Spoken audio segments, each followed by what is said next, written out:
Hello, Master Gene.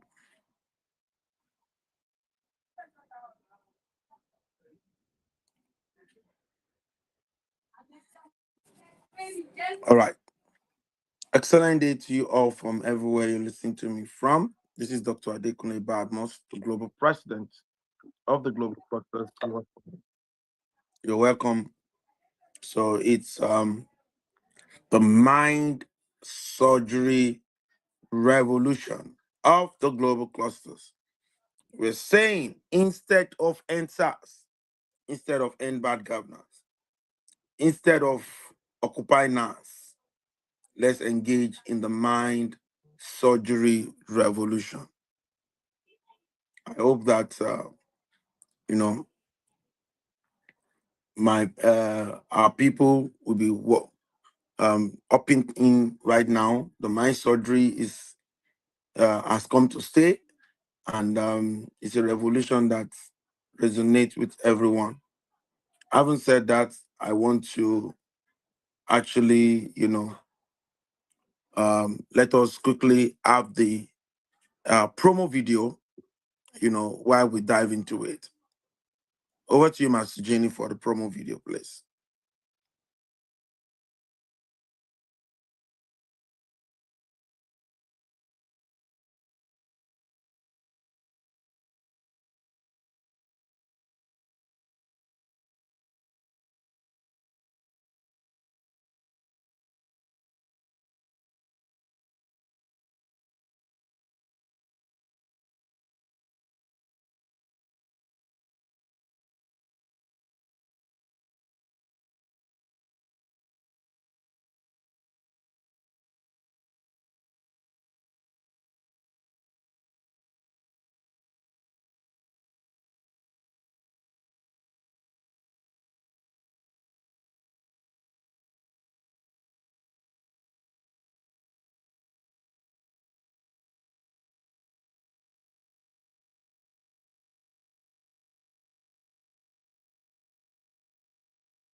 Don't miss your chance to grow with us. Don't miss this great chance to actually grow with us. It's the mind surgery revolution, and I'm always super excited to be here to learn, to engage critically. Mind surgery has been a program that has been querying the way we think, the way we react to situations, the way we reasoning, how to build mental resilience, how to be, because this mental mind thing that we're talking about, mind resolution, mind revolution, mind surgery, revolution. It's a big thing. No, in case you're listening to us, it's a very major thing. If your mind does not have the right arsenal, the right equipment to stand in times of adversity, one news will break you down. One news will create on deadly disease in your body. One news will give you high blood pressure.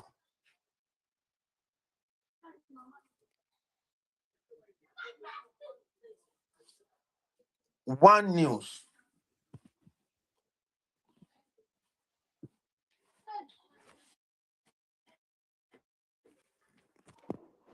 Can you hear me, please? Just one news. Yes, just one news. We create a lot of problems. One news. You don't need many news. But the reason why we are calling on you, join this revolution. Be part of this revolution. Be part of this mind surgery. Engage in critical thinking, creative thinking, innovative thinking. Yesterday, there was a scenario. Somebody was talking. Oh, somebody did this to her, did that to her, and all of that. And he said, the person that did those things, that the person broke down. And when he said the person broke down, I was like, okay, what broke this person down? And the person eventually died. And we see that it is mind surgery that will make you know that when you drink alcohol too much, you will affect an organ in your body. Your mind should tell you that. It is mind surgery that will let you know that if you live a reckless life, you smoke too much. Smoke does not do anything good in the body, to be told. That is why even the tobacco company said smokers are liable to die young. When they tell you that when you are a perpetual smoker, you are liable to die young and you still engage in it. Why are you engaging in it? Why do you want to die young when they tell you that smokers are liable to die young? I get to my friends say, mind surgery will tell you that this burger, all of these junk foods, will only put more cholesterol in your body. So mind, and you have to now make up your mind to say, okay, I want to live right. I want to do the right thing. Thanks of the grand entrance of the surgeon of the day, is here, and I will not waste any time. Sparky Dennis, all the way from Kenya, the East Africa. You're welcome, sir. So, sir, without wasting any more time, we're bringing you up immediately, and we want you to continue from what we enjoyed last week. Over to you, sir. Sparky Dennis. Unmute and talk to us. Hello, good morning and good afternoon at the same time. I hope you can all hear me and you can all see me.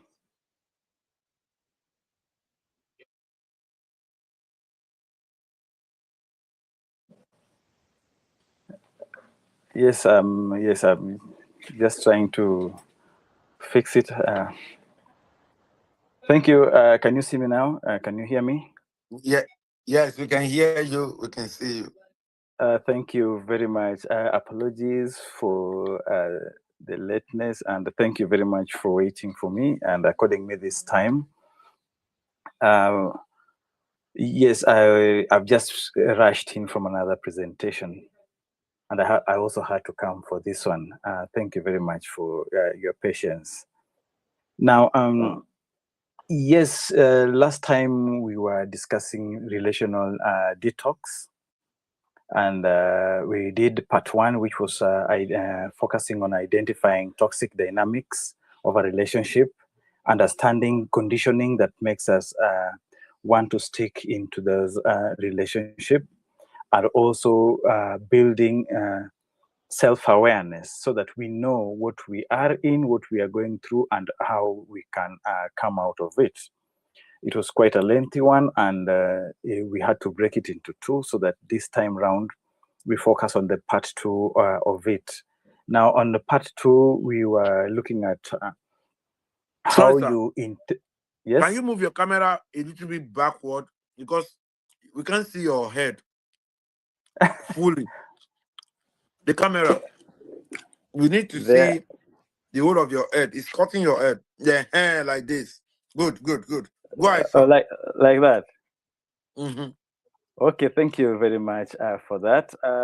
So this time round, we want to discuss how you can intentionally design, practice, and sustain relationships rooted in mutual respect at personal level, at team level, and also at systems level, that is within organizations. And now what we are trying to answer in this part two is how do you apply rewiring in difficult and real world situations? How do you handle resistance?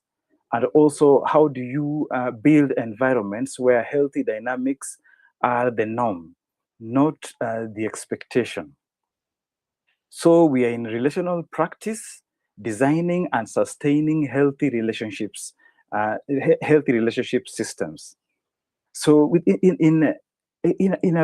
briefly, we just want to see how this is all taking place. Now, the core idea of part two is awareness interrupts pattern and practice replaces it. Then systems sustain it.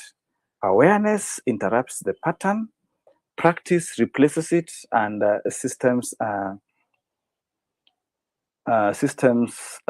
sustain it.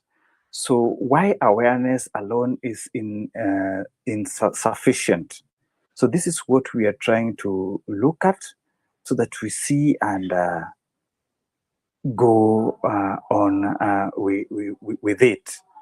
So in part one, I've said we looked at how the relationships may be misaligned, how to recognize those patterns, and then what to do in terms of rewiring. So the first item we want to look at today is from awareness to practice. Awareness, we have to understand, is disruptive, but not sufficient. Yes, you are aware, you know what's going on, but then now what do you do? How do you come out of it? Or how do you wade through it and find some kind of relief? So insight without practice becomes frustration. In behavior change, you already know, people often know what to do, but their behavior seems not to be changing. They know that there's something wrong. They know they should do something, but their behavior is not changing. So you have to ask yourself, why? Okay? But then this is because behavior is sustained by repetition, which people actually normally fear. So behavior is sustained by repetition. Behavior is sustained by reinforcement. Behavior is sustained also by environment. So this means you have to be willing. You have to be intentional. You have to drive it for you to change. You have to repeat the good things. You have to reinforce them, and you have to create an enabling environment. Case in example, I would say in a community, sanitation program, the people understand hygiene practices, they attend trainings, they agree with the messaging, but behavior usually does not change. Why? This is because social norms do not support it. Okay? Social norms do not support it. Daily routines override intention.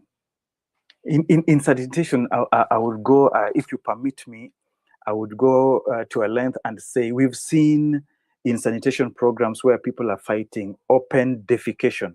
Yeah, in some communities, people just defecate anywhere and everywhere. You go hide somewhere in the bush, you defecate and you go, not knowing the impact of this. which again breeds in cholera and other infections, then people know this is wrong. Okay? They know the dangers, but they are not willing to change because the norms are not helping them. The daily routine, he is now used to doing that, and he finds that to be easier and faster. He doesn't want to change to something which he thinks or he presumes to be difficult. And in the same applies to relationships. You may understand healthy dynamics, but unless you practice them repeatedly, nothing will change. You may understand the healthy dynamics, but unless you practice them repeatedly, nothing will change. So it is not just being aware and you say, okay, I know this, I know this, I know this. Self-aware, yes, now you are aware. But then what are you doing about it? Are you willing to change? Are you practicing the change? Change is normally gradual and it is rooted in steps, one step growing from another. Just like trying to reach the roof. You cannot reach the roof if you do not climb the ladder step by step. So that is how change also comes in. Now, the second component we want to look at is the architecture of healthy relationships. And this is the real deal now. The architecture of healthy relationships. Healthy relationships are not accidental. No, they're not accidental. They are designed, they are reinforced, they are practiced. They are designed, they are reinforced, they are practiced. The architecture of healthy relationship here then follows a four-pillar structure. A four-pillar structure of 1, clarity, 2, consistency, 3, accountability, and 4, mutuality. Now let us look at clarity. Clarity, in simple terms here, means removing any ambiguity. Removing any ambiguity within that relationship. So it means people understand the expectations. If you're in a relationship, what are you expecting from that person or that team or that organization? Now, do they understand your expectations? Okay. 2, the roles and the boundaries are defined clearly. Okay, they are clearly defined that this is your role, this is your boundary, this is what you can do, and this is to the extent you can do it, and this is the extent bare minimum which you should not go below. So those should be very clear. Then communication is direct, not assumed. Communication is direct, not assumed. For example, if do not stand by the door and assume that I'm going to rise from my chair and come open for you. Knock. Then I know now you want to come in. But if you just stand by the door, I am not sure whether you are waiting for somebody you want to come together, or you are just checking whether I am around and seated at my desk. I do not know your intention. So communication should be direct. Do not assume. Do not assume that it is now lunch hour. Now you need some food to be brought. Communicate that, oh, right now I'm feeling hungry, bring me food. Okay, ask for it and do it in a respectful manner.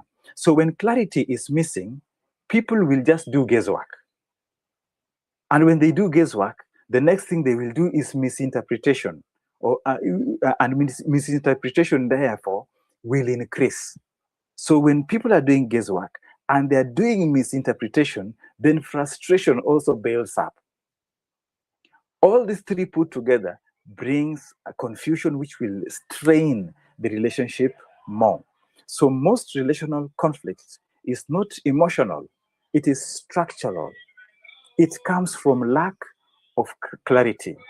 For example, in a team, 2 people assume the other is responsible for the same task. You see, it is one task. 2 people are looking at this task, and each is assuming that the other one is responsible. So when the task fails, conflict arises, not from intent, but from unclear expectation. And they will be blaming each other. Now, when they're blaming each other, they are likely going to describe each other negatively, and abuses might come in. It might also escalate to verbal or physical violent levels, which should not take place. The second pillar here then is consistency. Consistency is about predictability of behavior over time. Predictability of behavior over time. Are you consistent with the things you are doing? Are you consistent with how you react, how you talk, how you express yourself? So it means your words and action should align. Not that you say this, but you do a different thing. You say this and you do a different thing. You do a different thing, you explain it in a different way. No, words and action should align. People should know what to expect from you. Do they know?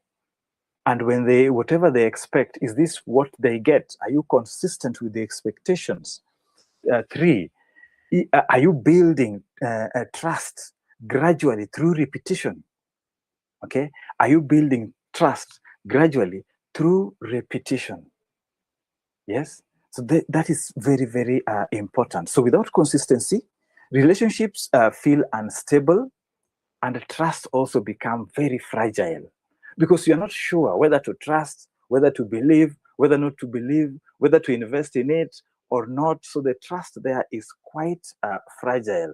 So trust is not built on moments, it is built on patterns, consistent patterns that yield expected results. Then trust arises. For example, a leader who sometimes listens and sometimes dismisses creates confusion. Because sometimes you listen to me, sometimes you don't listen to your team, then the team now does not know what to do or how to react. But then a leader who consistently listens, even when busy, builds psychological safety. So people just feel like, okay, I'm safe with so and so, he will listen to me or she will listen to me. She never dismisses me, she never dismisses my ideas. She listens to them, whether she likes them or not, she listens to them. Now, the third pillar here is accountability. Accountability, simply owning up, ownership. Yeah, you take responsibility for your actions and their impact. Can you own up? Can you say, yes, this happened because of me, or I am the one who instructed this, or I am the one who placed this in this position? Okay, so whether it has brought the expected results or not, but at least you can accept and you can own up that you were behind it, so that people then know how to move forward. Yes. Then accountability also acknowledges mistakes. You acknowledge your mistakes without being defensive. Remember, whenever you are defending your mistakes, you are trying to make them look good, which is not the case and which should never be. So you acknowledge your mistakes without being defensive. You also correct behavior, not just explain it. Don't just explain it, this is because of A, B, C, D, but then correct that behavior so that something new comes out of it. So without accountability, blame game will increase and growth will stop. So a relationship cannot be healthy if responsibility is always externalized. You have to internalize your responsibilities in this relationship that you are in, whether it is personal relationship or organizational relationship or systems relationship, where you are working with across organizations. You have to be consistent, and you have to be accountable also. Now, the fourth pillar is mutuality. Mutuality is about balance in respect, in voice, and in influence. Balance in respect, voice, and influence. So this means both parties are heard, both parties are listened to, both parties are accepted, power is not abused, and respect is reciprocal. Respect now becomes a two-way traffic. So without mutuality, one party will dominate over the other, and the other will just adapt. Whether he or she likes it or not, she will be adapting to the dominant party. Now, if in a relationship one is dominant, then strains starts taking place. And these are the strains that we are trying to remove. And then again, resentment will grow silently. When one party is dominant, resentment grows silently. Somebody suggests something and you dismiss it, you don't want to care, you don't want to listen to that person, you just dismiss their ideas and they insist on yours. And then yours is the one that takes the day. Then this person now becomes resentful. They may be there with you, but they're not emotionally and spiritually there with you. They are resenting. And when they're resenting, then they cannot be optimal in whichever relationship that is.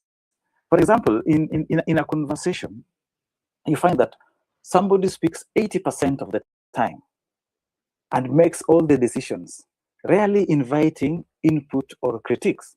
Then the others, they just comply, but they disengage internally.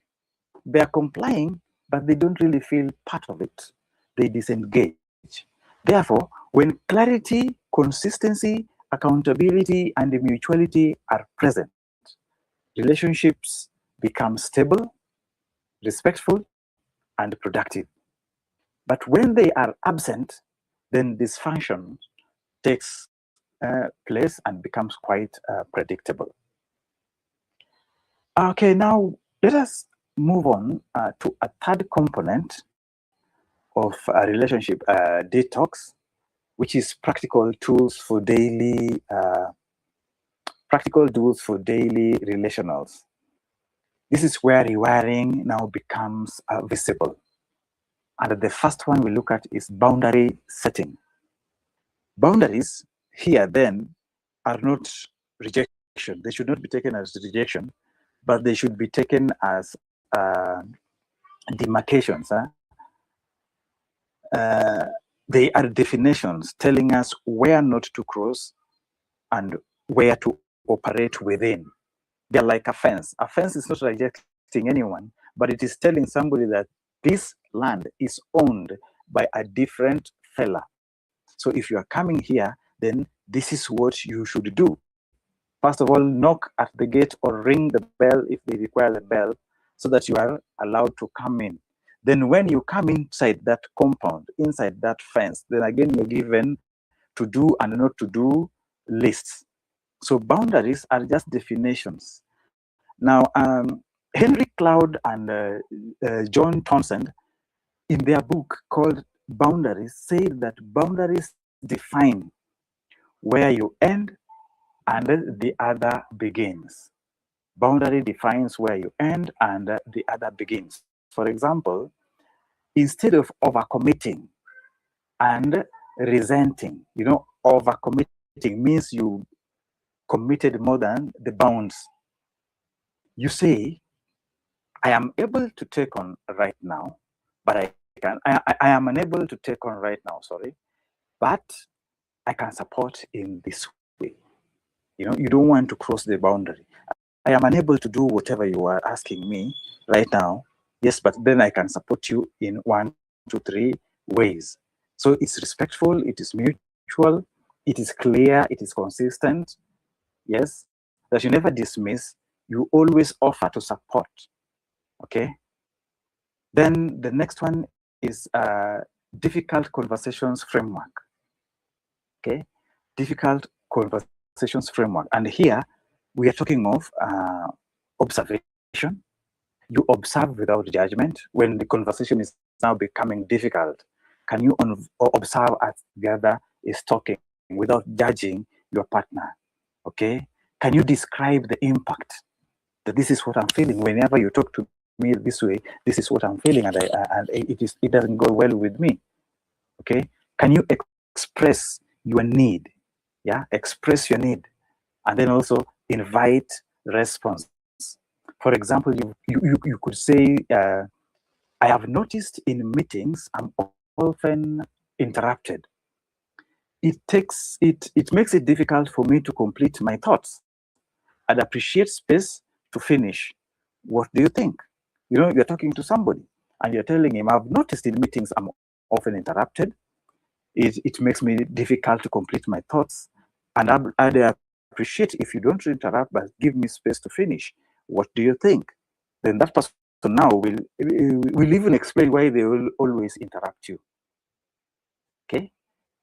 And then we have interrupting toxic patterns. In real time, when you notice toxic patterns, pause. Pause the pattern and don't escalate it. First of all, pause the pattern, don't escalate it. For example, you could say, let us slow this down so we can hear each other fully. Let us slow this down so that we can hear each other fully.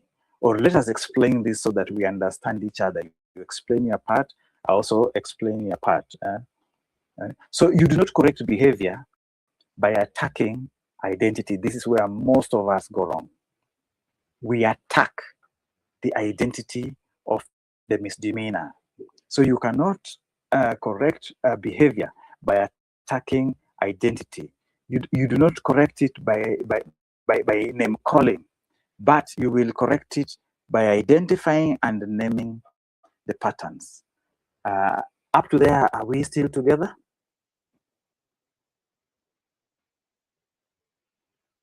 Yes, we are together. We are enjoying it. Go ahead, sir. Okay, thank you very much. We want to look at the fourth component, navigating resistance and power dynamics. This is now again where everything usually just cracks and crumbles down. Power dynamics and resistance. You're trying to do something, your partner is resisting. You're trying to do something, your partner is resisting. And then you struggle over power. Who is to control the other? Who is to control the relationship? Now, when you change, the system always reacts. When you change, the system always reacts. Remember in part one, we said the system treats you in a certain way because you always allow it. You always just adapt to the system. Here is a case where now we are not adapting to the system. You're not adapting to the toxicity, but you want to change. So you realize that when people are used to mocking you, the day you change, then now they also pause. They're asking themselves, why is this person resenting today? So when you change, the system also reacts. So every system is designed to maintain a current state. Every system is designed to maintain a current state. So it means when you are changing, you are disrupting the state that they wanted to maintain. Okay, so these are the pieces. Somebody has been disrespecting you, and then now you react. Okay, you are changing. Then you see now they get surprised by your change. They pause. They don't know what you're going to do next. So expect whenever you change, there are three things you must expect. Whenever you change, expect pushback, because they still want to continue with what they have already known. Two, expect misinterpretation. You're going to be misinterpreted. And then you are going to be tested. Expect some tests. Once you change, you will be tested. Test is always there. And I can give a lot of examples of this. You know, if you've been a lazy person, and then you change, you start being active, you see people start testing you. They start inviting you in lazy activities. They want to see whether you really changed. If you've been an alcoholic and you decide, no, from now on, I'll not be taking 4 bottles, I'll only be taking 1. Then you realize offers of more bottles, even better beer, start coming in. Likewise in religion, when you decide to say, okay, from today I'm born again, I want to, I don't want to do A, B, C, D. Then you realize offers, start coming in. Sinful offers start coming in. Why is this happening? It is not in hate, but it is test. They are testing whether you have truly changed. Okay? So that, expect that.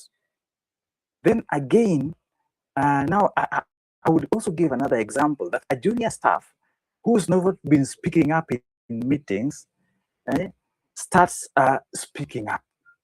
Okay? Initially, this is seen as difficult. It's a junior staff, what is he saying in our meeting?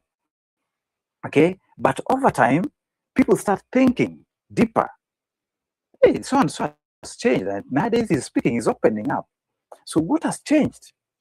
It is not the behavior, but it is the consistency that has changed. The consistency of keeping quiet and keeping timid has changed to a consistency of speaking up and coming out.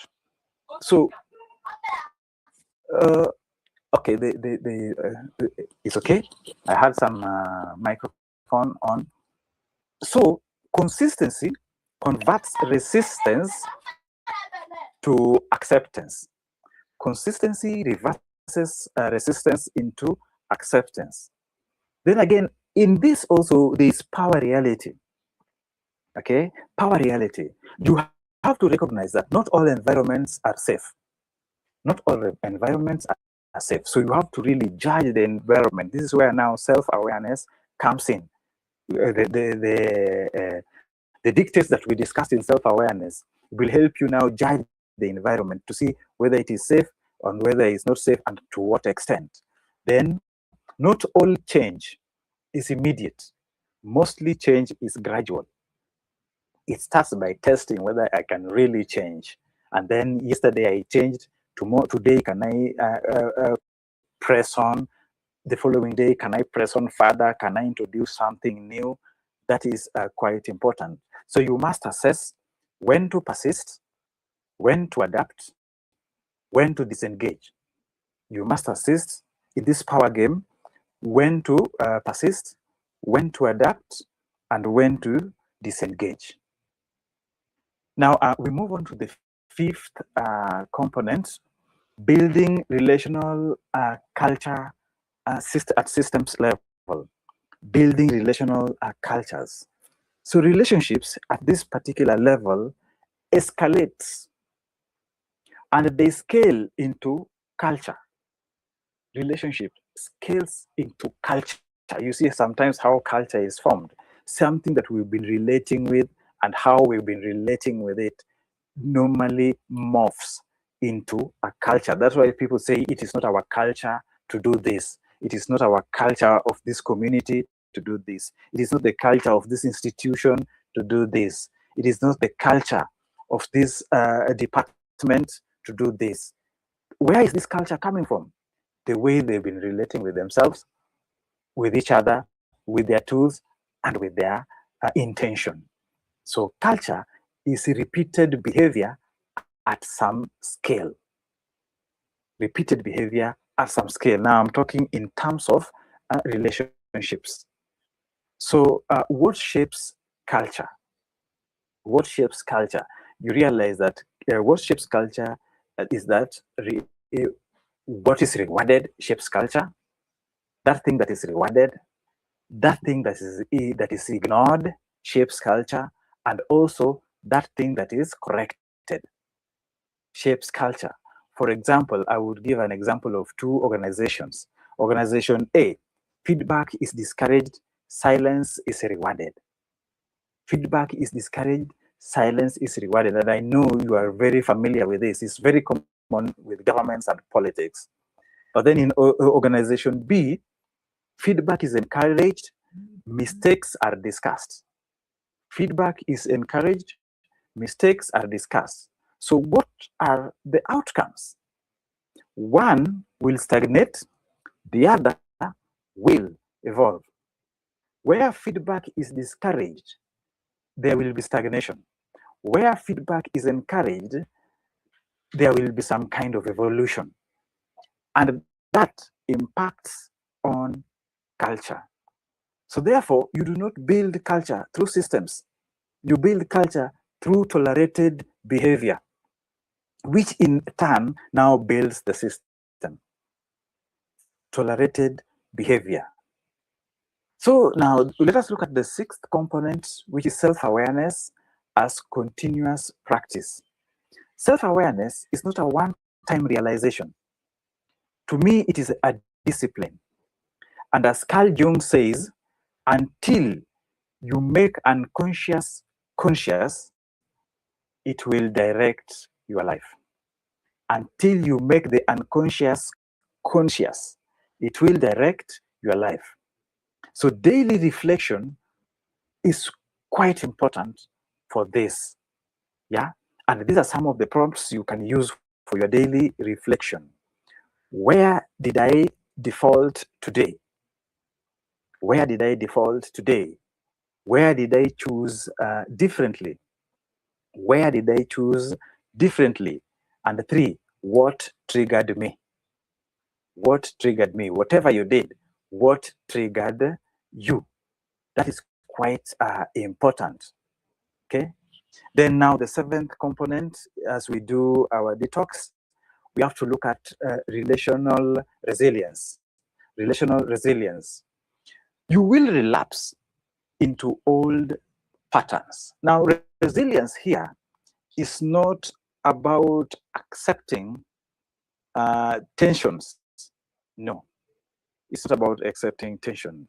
Here, you notice that you will relapse into old patterns. Others may not change, but progress may feel slow. Okay, so just remember, change is not linear. It is iterative. Change is not linear. It is iterative. It is repetitive. So focus on recovery and not perfection. Focus on recovery and not perfection. Somebody has not been relating well with you. Somebody has been mocking you, but then you knew to what extent are you being mocked. If this person has started to change, do not expect this person to just stop it immediately like a switch, but check on the extent of this mockery. Is it going down? Are you able to accept that it is now going down, or are you looking for perfection, that this person has fully stopped? Remember, it is a culture and a behavior they had built for some long time, which again they have to erase it gradually. So focus on recovery and not perfection. Track consistency and not intensity. Track consistency. If it is consistent that this person is now changing, then that is much better.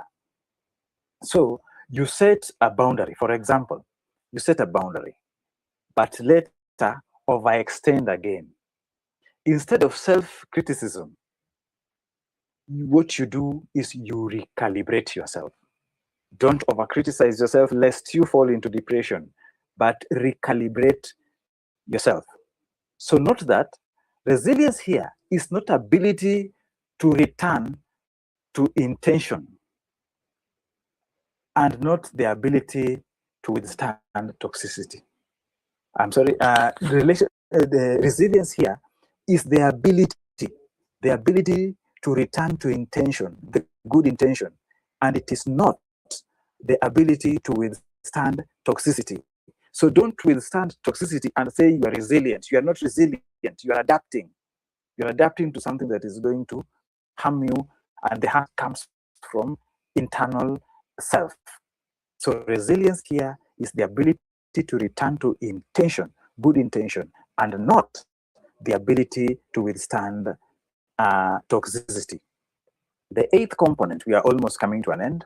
The 8th component is advanced insight. Relationships as behavior change ecosystems. Relationships as behavior change ecosystems. Relationships are environment where behavior is shaped, reinforced, and sustained. Relationships are environments where behavior is shaped, reinforced, and sustained. Now, in your work, norms shape behavior. Norms shape behavior. But again, behavior also shapes the outcomes. Norms, the norms that you set will shape the behavior, then the behavior will shape the outcomes. So when you change relational patterns, you change behavioral outcomes. When you change relational patterns, you change behavioral outcomes. And that is very, very key in removing these toxicity. Now, the ninth component is just practical application. Practical application, relational audit tool. Okay, relational audit tool. Ask yourself, what patterns exist in this relationship? What patterns exist in this relationship? What pattern is reinforced? What patterns are reinforced? And then also, what needs redesign?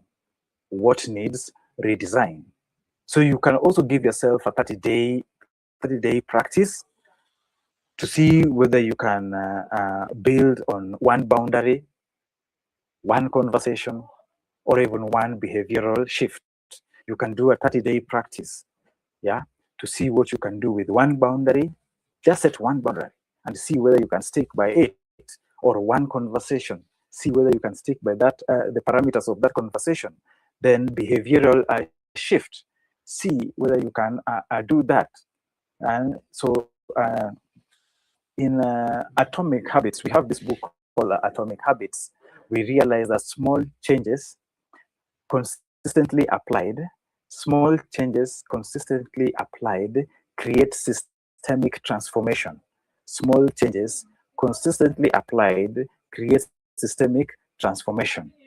So you do not transform relationships through intention alone. You transform them through consistent behavior. You transform them through consistent, and I can say through consistent observable behavior. Now, when behaviors are repeated, they stop being effort. They stop being effort. They just become naturally part of you. And then they start becoming a culture. So when behaviors are repeated, they stop being effort and they start becoming a culture. So the question is not whether you understand relational health. The question is not whether you understand the relational health, but the question is, what are you consistently practicing? What are you consistently practicing? Thank you. There, I end there. Back to you.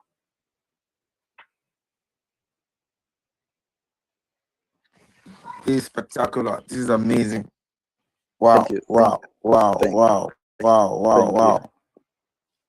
I know our time is fast spent, and as we were talking, we saw the grand entrance of the OO2 Mind Surgery Revolution in the person of Cluster and Susan. You're welcome. And Susan, you're we welcome. equally saw some Clusterians coming in. Clusterian Williams, you're welcome. The latest couple in town. Where we started with Clusterian Olukayode Oyedotun, Clusterian Farex. You're welcome. Olukayode, you can display your screen again. Share your screen, please, for the mind surgery. We saw Clusterian Alayo.tv. You're welcome. And we saw Sparky William, Sparky Phillips. Thank you very much. So, without wasting time, I'll start from the OO2 Mind Surgery Revolution. Please, can you give your submission on this if you are available to talk? Please, Cluster and Susan, what's your take on today's Mind Surgery Revolution? Cluster and Susan, please.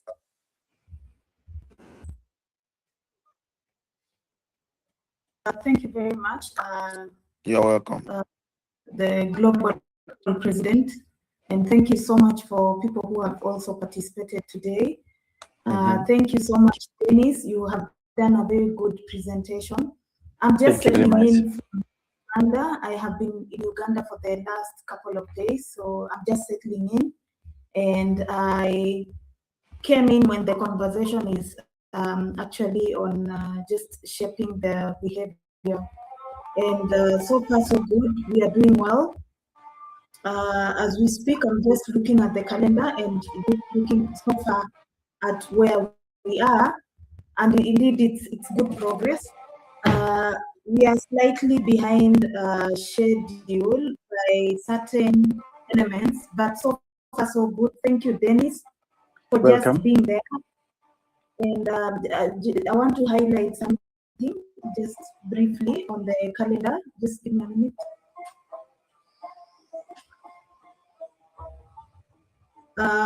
As I check out for the progress of the mind surgery revolution, I would like to congratulate each and every one of you for just committing to be part and parcel of this mission.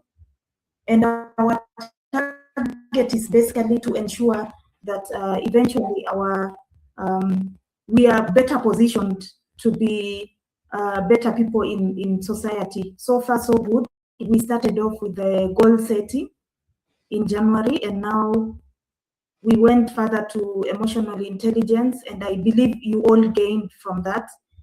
And in the month of March now, we went into self-awareness, and we had several speakers who came in, and I guess we were able now to gain in issues of scanning your thoughts and also your beliefs. And so far now, we are at the relationship and trust and boundaries. We learned a lot about setting our boundaries and relationships. I believe now we are in position now to set our specific boundary. And now in the month of May, we are still transitioning from the relationships. And next time, we are also going to look at the issues of mental resilience. You've been given the difference between resilience and setting boundaries. So far, so good. I'm so proud of each and every speaker who has been coming on board. And we shall also be publishing some the progress reports very, very soon. So far, thank you. I don't have much to say. Over to you, the Global President. Over to you. Thank you very much. Thank you very much for that wonderful, submission. Let's hear from the 001 360 and beyond network, moral network of the global clusters. Muslim Farex, what's your take on today's mind surgery revolution?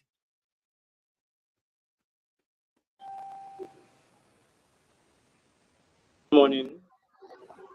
Thank you very much. I'm very, very grateful. Thank you, Sparky Dennis. Thank you very much. So, yes, you have, at least from the point where I came in, I had this difficulty coming in. And I tried, so I had to join via YouTube, but I had to now come back here too. So I just want to say that, you asked the question, what are you consistently practicing? What are you consistently practicing? So I want to pick it from where I came in, all right? So you also talked about behavior shape outcomes, or behavior shapes outcome, and you talked about advanced insights. So I believe all these points, they all have something very, very unique to do, with every individual. You understand? Advanced insights. You need advanced insights in terms of how you handle your mind, because your mind is that's where everything comes from, whether good or bad. If you're going to get something good, it has to come from your mind, and if you're involved in any bad stuff, then it must come from your mind. It means there's a reason for everything. There's a reason for everything. Nothing just happens all of a sudden. Yes, something must have something must happen for something to happen. Okay, let me put it that way. Something must happen for something to happen. Yes. Without fire, a place cannot be burned. You understand? Without fire, if you're going to burn, like if it's going to be something that's going to get burnt or burned, then there has to be fire. So something has to spark something, or there has to be a spark, or there has to be fire. So Advanced Insight, this is the mind surgery revolution of the global clusters. And we're having this meeting, not just for ourselves, we're having it for people having serious problems, or when it comes to the dealings of your mind. You know, the mind is powerful. If you're saying to yourself, I cannot get anything positive, good, I cannot life, and if that's what you're confessing, if that's what you keep saying, that's what you're going to get. You're going to have whatever you say. So, but if you have there was a time we had a meeting, your circle of influence, you understand? If you're surrounded, or you have people that are who are always engaging you, who are always encouraging you, who are always telling you, you can do this, you can do it. Understand? You will just discover that gradually, you understand, you begin to, or you may begin to think, or you may begin to reason the way they reason. But if you're surrounded, if you're in the midst of non-entities or fools or stupid people, or people who are full of vices and all manner, you understand? Of course, your guess is as good as mine. That's what you're going to project, or that's what you're going to give back to the society. So I think at this juncture, I need to draw the curtain here so I can allow others to. So this is what I have for now. Thank you very much, sir. Thank you, everyone. Thank you for listening. Amazing. That is the voice of Pastor Rex, the 013 System Beyond Moral Network of the Global Clusters. Let's hear from Sparky Philip. Sparky Philip, what's your take on today's mind surgery revolution? Sparky Philip, please. Good morning, sir. Good morning. Good morning. Good morning, moderator. To the global president of the global clusters. Good morning. Thank you for the opportunity once again. I greet everyone, Madam Susan, Madam Olarinka. I greet everyone of us. Today's mind surgery program is very deep and it's a nice one. I love it, and thanks to our moderator. He really did justice to it. At least I've been able to pick one or two things by making us understand that there's a way you can correct a person or an individual, and maybe you want to correct the person's character or what the person is actually speaking about. So you should know how to focus on putting your words together to actually address that character, but not trying to correct the person as in person of the person, but just try to make sure that in this content I'm only addressing to correct this particular behavior, not you as a person. So I think that's very key, and it's something that we should take note of and be aware of that whenever we are having meetings like this, or we are in a conversation with somebody, so that we will not be having a lot of unnecessary misunderstanding.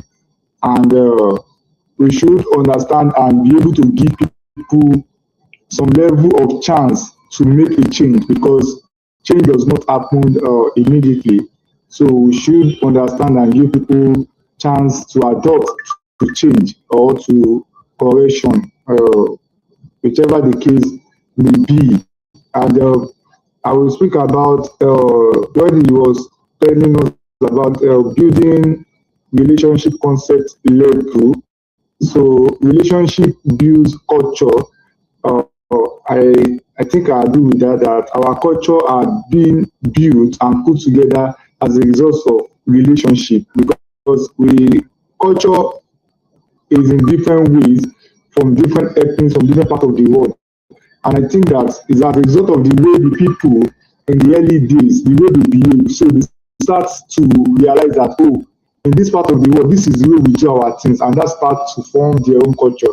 And they notice that, okay, in this part of the world, this is the way we do our thing, and that becomes their culture in that area. I think that's another powerful one there. So going further, we build culture through tolerance and behavior. And I think that's another very key point because before we can accept it, and everybody is going to accept that this is our culture, it must be tolerated and it must be something that has been reoccurring. You know, like the Yorubas, we have something that is like maybe I would say it's genetic, as in it's just part of us. We have a particular way of doing things. Like let me just use example of pricing markets. You know, in Nigeria, there is nobody, there is no ethnic group that can price market more than the Yoruba person.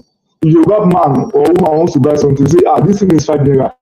They will say, is it not 2 naira? When they say, yeah, pay, they will say, I want naira. When they say, pay, okay, can I take 5 or 10 for 5 naira? You know, this is something that really resonates with Yoruba people. And they do it the most, you know.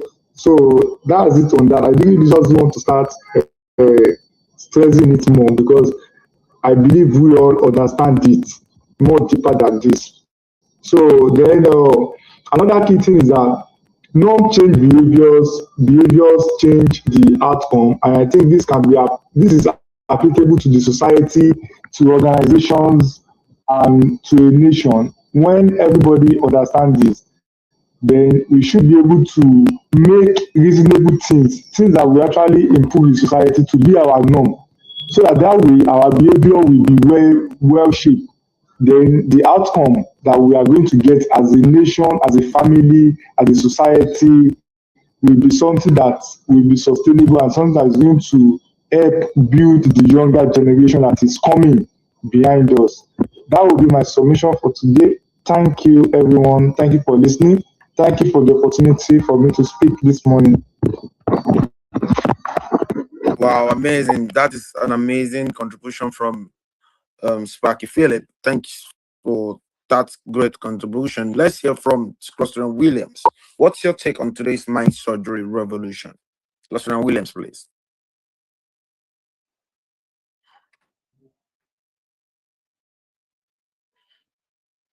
Cluster Williams, are you there?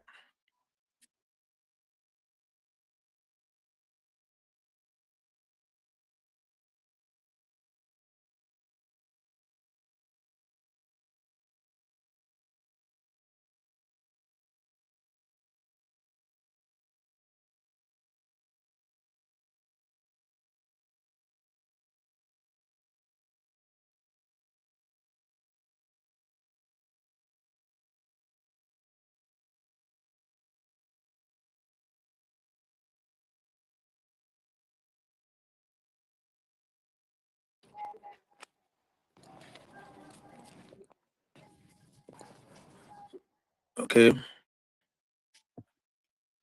If Cluster Williams is not there, let's have all right. Go ahead, please. Add your voice. Sorry, I never knew that my network has shown me at why I was still in. So I was just trying to open my mind, then I discovered that it wasn't functioning. Yeah, first of all, I want to appreciate facilitator for today, Sparky Dennis. Indeed, listening to you is a great privilege to us because we always learn a lot from your lecture. This is lecture. I am a family. The Sangas want to appreciate everyone during and after this preparation for our wedding. Your prayers, your presence, your support. We say a very big thank you that without you, it would not have turned out the perfect way it become. Thank you very much. Also, I want to say this our class for today, this is our training for today, cut across all boards, be it the corporate world, be it the family, be it a student going to school, be it a friend to a friend. You have what to pick out of this, and you can as well apply this to each of our association which we find ourselves, even human to God. Let me start from there. Most of the time, you just have to listen. You just have to listen because God always speaks to us every time. But majority of us, we keep asking, but we don't listen. A student to a teacher, whenever you're being given an assignment, you refuse to do it. How do you progress? How do you get an assessment? How do your parents know? How the school institution know that this student is improving? Family, husband and wife, you know what, as a wife, what you're supposed to do. You are not doing it. As a husband, in the morning, you cross your leg and you sit at home, not knowing that there are series of responsibility for you to meet up as a husband. In our corporate world, boss to staff, staff to boss, what do you contribute in that very organization? Are you just there after your 9 to 5 time, or after your salary, once the month end, you start requesting for your salary? So this is a complete pack which we've received, and I will urge every one of us to keep it at work. Because of the truth, we must have come across one or two of this in our daily life, but we don't know that this is what we are really doing, because these are the things I find myself discovering lately. I was like, oh, so this thing that I've been doing, this is the former terms of it. This is okay. I should like do it like this. I should have done it like this. So we keep improving. We should keep improving every day, and we should keep adding value to the society.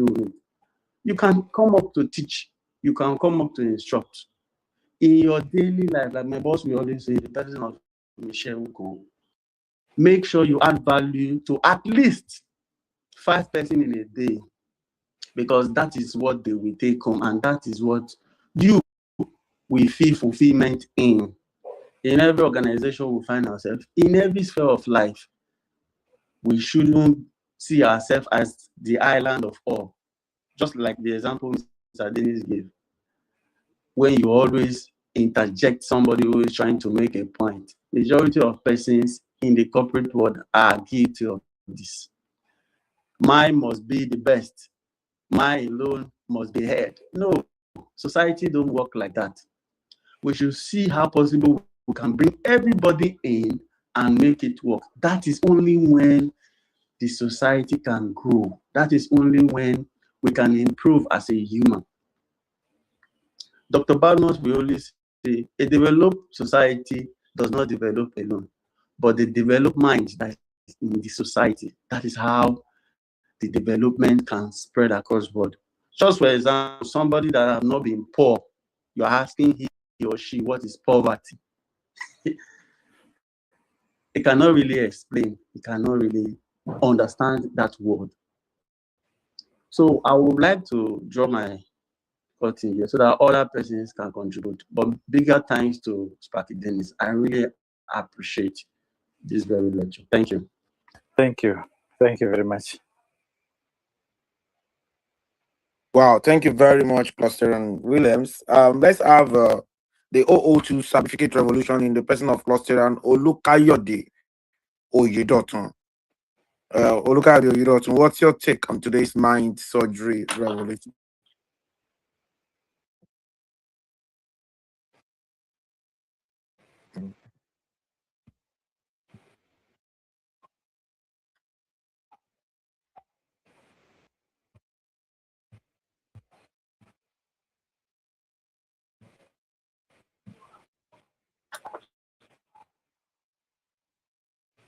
You're welcome, sir.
Welcome.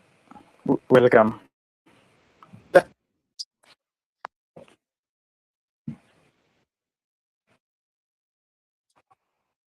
In closing, I drop a link at the message box. That link, I need Clusterian Olukayode Oyedotun to open that link and play the video on that link. In closing, open that link, share your screen, and play the video on that link. So in closing, so that you understand the position of your mind. You know that if you are small today, it is your mind. If you are big today, it is your mind. If you are average today, it is your mind. You have the same check that Dangote has. You have the same check that Otedra has. You have the same check that Elon Musk has, which is 24 hours a day. What you do with those hours determines where the direction of your life. Please open your screen. We are waiting for you in closing. Why I keep speaking about the mind. I remember when I was young, when I was a young boy, among my equals, I'll be mentioning big things that I want to achieve in my life. And at a point, they tag me. When phone came, they say my name as Kunle Mouth. Kunle Mouth. That you make a lot of mouths about things that is simply not possible. Okay, let's have this video in closing. Over to you. Volume, please.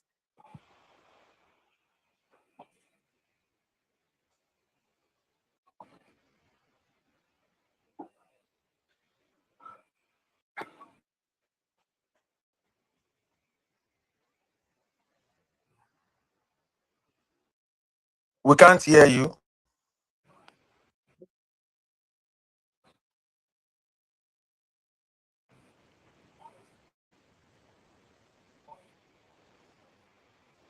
No, check.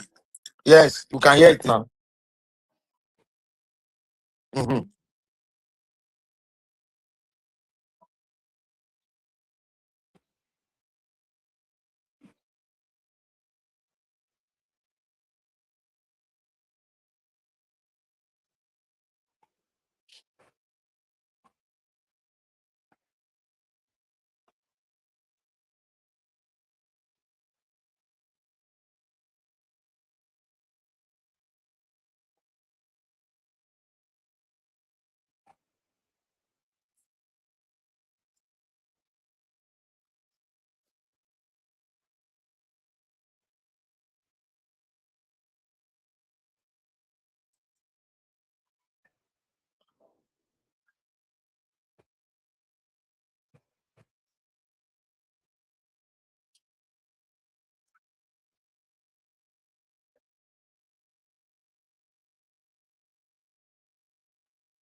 Sorry about that. My network My network actually was interrupted by the network provider.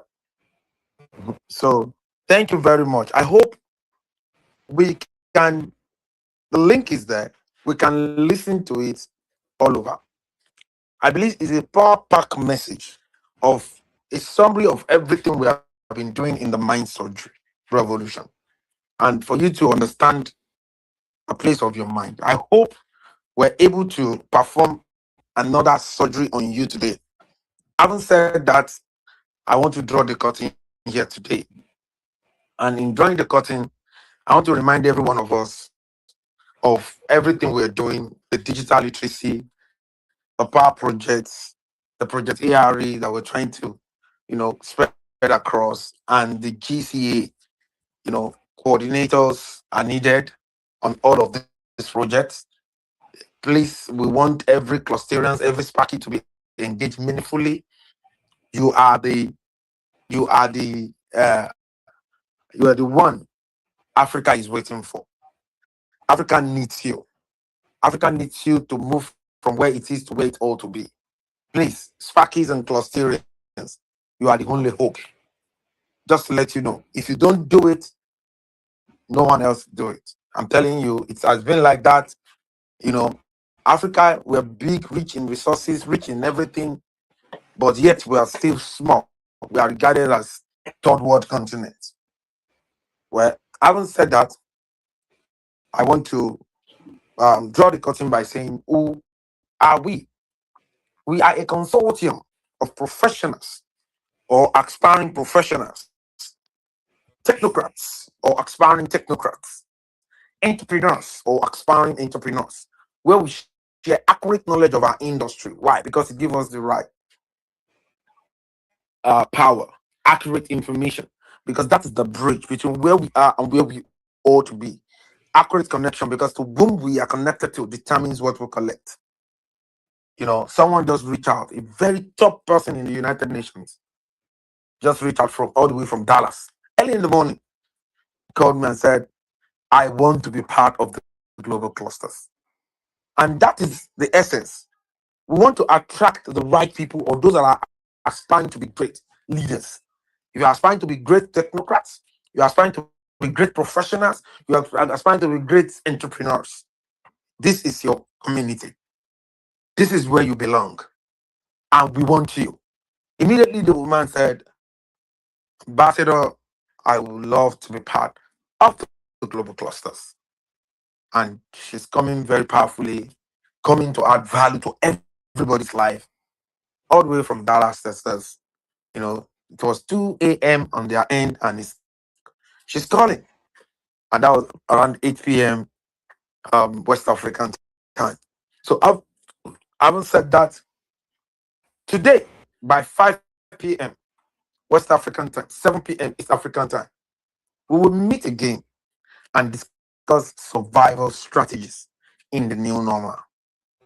In whatsoever situation you are, how do we survive? Please, I want to call on everyone listening to me right now. Invite your friends. Tell them, be intentional about it, and let them come to the meeting so that we can all discuss and learn. You can see that anyone that is not here, we are no longer their mates, because we have added something to ourselves today. Thank you very much for coming by. Thank you for staying 25 minutes more than the time. We just feel that we need to, we still need your feedback by writing on the message box, by writing on the feed line, by writing on the Spark of Gist. You understand? On the Gist line. Write on the Gist line. Everyone here, go to the Gist and write, oh, today's my surgery. This is what I feel. Let us every time we finish meetings like this, let's go to the Gist and drop something there about what we learned, about what we feel about this thing, about what we have just learned. So go to the Gist, drop something there. Go to every other social media platform, drop something on your timeline, and add the Spark Up. Tell them to connect with you on the Spark Up. Thank you very much. God bless you. See you. Have a fruitful day and week ahead. See you in the evening and other mind surgeries. Thank you. Bye. Thank Bye. you. Thank Bye, you. everyone. Thank you very much. Bye.